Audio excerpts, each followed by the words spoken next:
Halo semuanya, balik lagi bersama Kavita Channel yang saat ini berganti namanya menjadi Dr. Cut.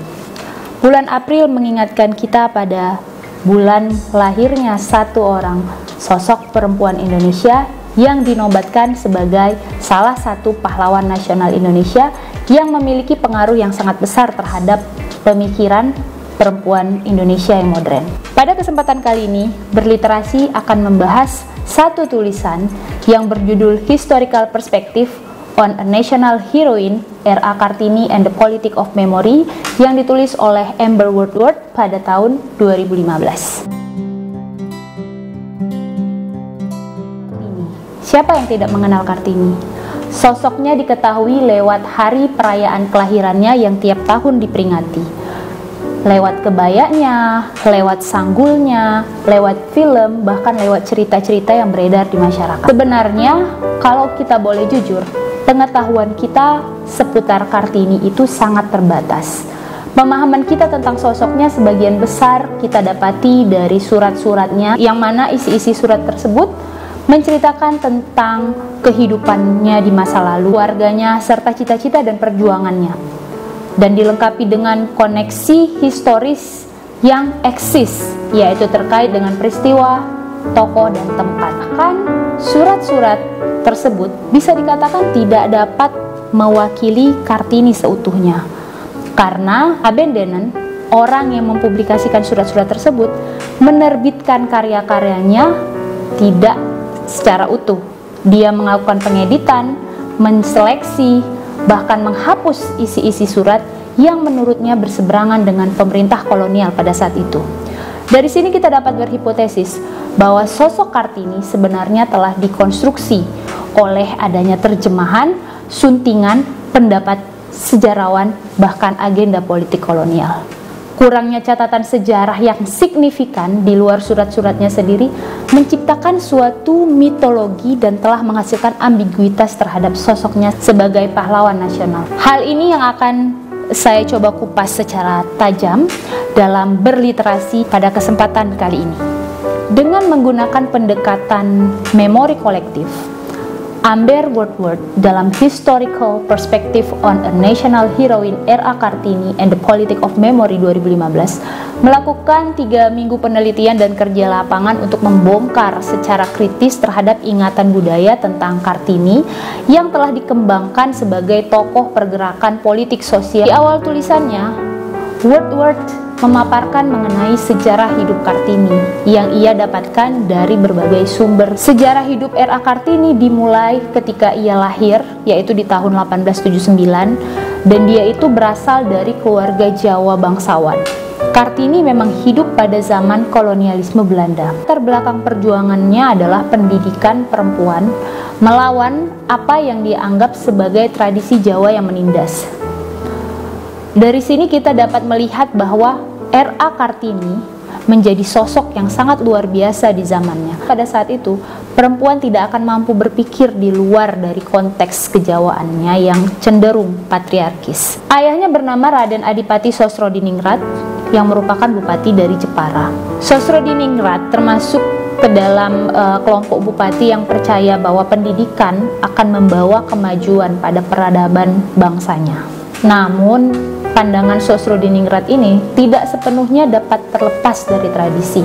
Ini dibuktikan ketika ia mengeluarkan Kartini dari sekolahnya dan melakukan tradisi pengasingan terhadap Kartini saat usianya 16 tahun. Sosrodiningrat tetap tidak membatasi akses Kartini terhadap ilmu pengetahuan. Ia tetap membolehkan Kartini membaca buku-buku dan majalah Belanda, serta tetap mengizinkan Kartini untuk berkomunikasi melalui surat-suratnya kepada teman-teman Belandanya. Kartini pun terus memuaskan dahaga pengetahuannya akan pemikiran-pemikiran Belanda. Pemikiran Barat yang sangat menginspirasi dirinya adalah pemikiran yang terkait dengan feminis. Kartini mulai mengenal majalah feminis yaitu The Dutch Lily yang diterbitkan di koran Semarang. Pada awalnya ia membaca karya feminis dari India. Ia mengutip bahwa bukan hanya perempuan kulit putih yang mampu mengurus diri mereka sendiri. Seorang perempuan kulit coklat juga dapat membuat dirinya bebas dan mandiri juga. Suatu hal yang sangat jarang dipikirkan oleh perempuan pada zamannya.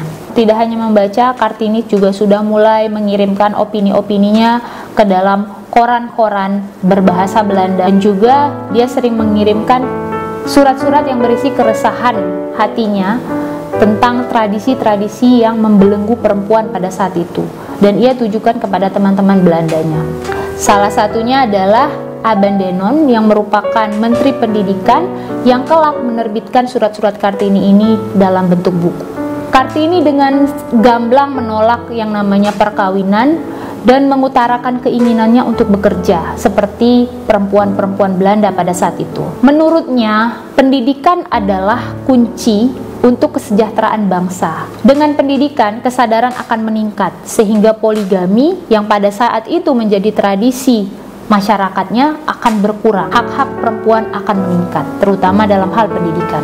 Ketika kita membaca pemikiran-pemikiran modern dari Kartini seolah membelokkan banyak aturan masyarakat Jawa terkait dengan perempuan. Tetapi ironisnya, pada akhirnya ia tetap hanya dalam perlawanan yang terbatas. Apa yang dimaksud dengan terbatas itu? Menurut Woodward, sebagian besar perjuangannya justru membuat pertanyaan-pertanyaan besar akan identitas Kartini itu sendiri, yakni sebagai seorang bangsawan, seorang Jawa, seorang wanita, dan yang pasti seorang pribumi. Dari sini terlihat bahwa Kartini tetap memegang identitasnya sebagai perempuan Jawa. Dia mengidentifikasikan budayanya antara benar dan salah. Kartini selalu berusaha untuk menyesuaikan diri dengan kegerakan feminisme barat yang berkembang. Ia berusaha untuk selalu membangun hubungan dengan para aktivis feminis, juga membaca, menulis tentang ide-ide terkait dengan keresahannya akan tradisi perempuan di Jawa. Pada akhirnya kita tersadar bahwa sosok Kartini ini sebenarnya tidak dapat dilepaskan dari kekuatan kolonial yang lebih besar yang berada di sekitarnya. Dia sebenarnya menghasilkan karya-karya yang bijaksana dan perjuangannya untuk melawan penindasan. Tetapi hal tersebut juga justru membuatnya berada dalam batas-batas struktur kekuasaan yang telah ditentukan sebelumnya, yakni kekuatan kolonial. Setelah memaparkan sejarah hidup dan membangun kontekstualitas terhadap sosok Kartini, Woodward kemudian membuat semacam transformasi bagaimana penggambaran atau representasi sosok Kartini di periode-periode dan pembabakan sejarah negeri ini. Woodward membagi itu ke dalam 3 periode. Yang pertama adalah ketika ia membahas Kartini di masa kemerdekaan.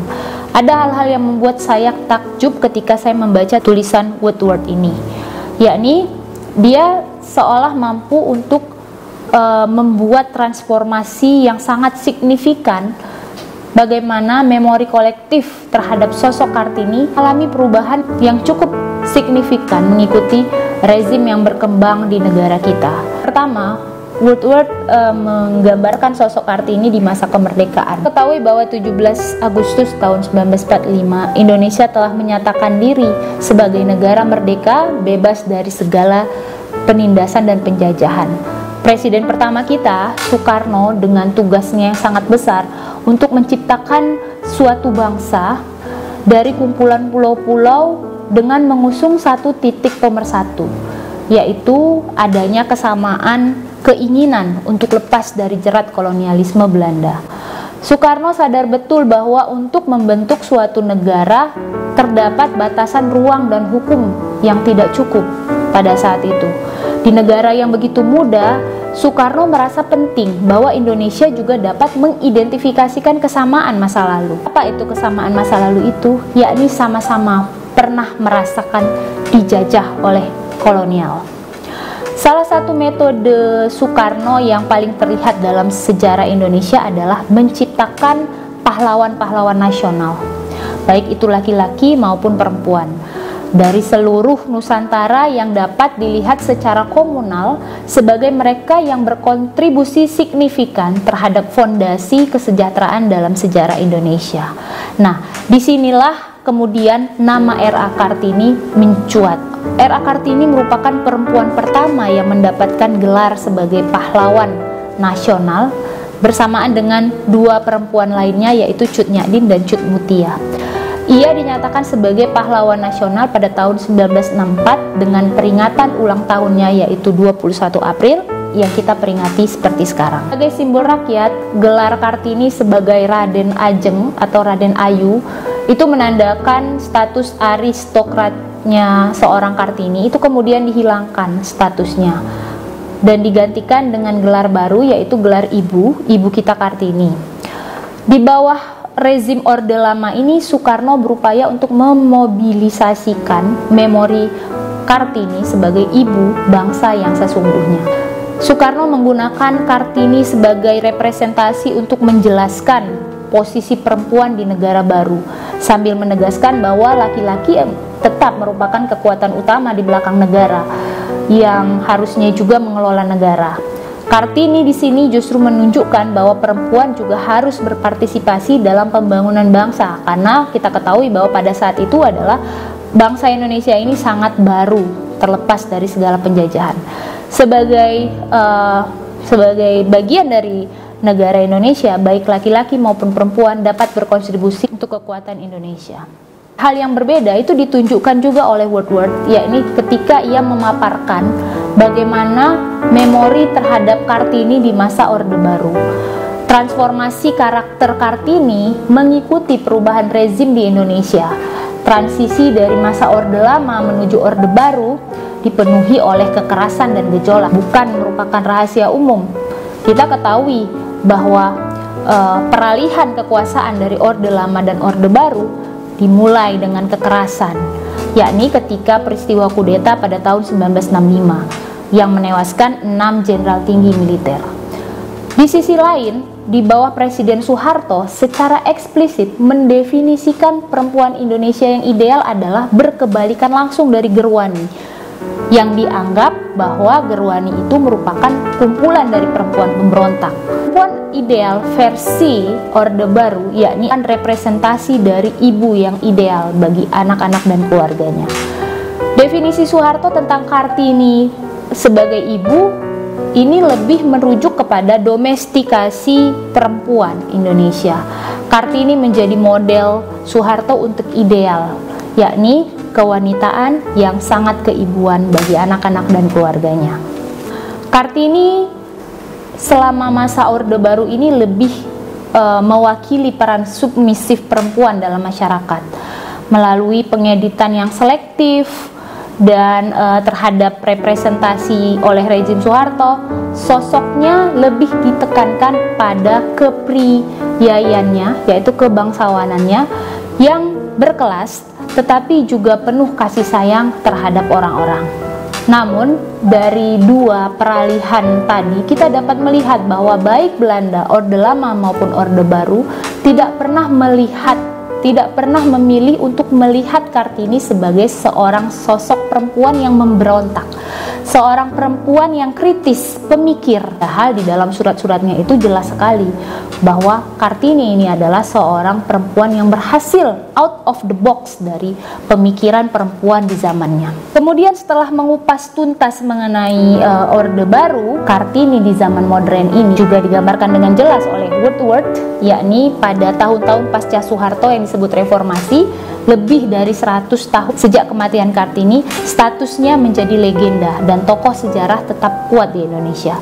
Kartini saat ini tetap terus mewakili hak-hak perempuan di Indonesia modern, meskipun sebagian detail ideologinya telah hilang oleh waktu akibat politisasi narasi sejarah pada era sebelumnya. Pengetahuan Kartini pada saat ini justru berasal dari 3 sumber, dari sekolah, dari Hari Kartini, bahkan dari lagu wajib. Salah satunya adalah lagu Ibu Kita Kartini. Ada yang mengatakan bahwa Kartini penting bagi sejarah Indonesia sebagai pemimpin gerakan perempuan Indonesia pertama atau feminis Indonesia yang pertama. Akhirnya belum diketahui apa arti Kartini bagi publik saat ini. Gambarannya sangat dipengaruhi oleh interpretasi masa lalu dan ingatan politik yang ambigu pada saat ini. Tempatnya sebagai pahlawan memang terjamin, namun memori kolektifnya memastikan apakah yang akan terjadi selanjutnya terhadap sosoknya. Karena sosoknya saat ini sebagai pahlawan perempuan menjadi polemik, bahkan kontroversi. Kita akan melihat sama-sama itu ke depannya. Pada akhirnya, penelitian Woodward ini menyimpulkan bahwa seiring waktu setelah publikasi dan popularitas surat-suratnya, konteks Kartini, ide-idenya dan realitasnya sepertinya menjadi kurang penting dibandingkan cara merepresentasikan identitasnya yang menjadikannya dapat digunakan sebagai tokoh politik dan sejarah. Tidak diragukan lagi, selama Kartini tetap berada dalam jajaran publik, persepsi tentang dirinya selalu dipandang secara simbolis. Yang terkait dengan namanya dan representasinya diciptakan oleh kekuatan memori dalam sejarah.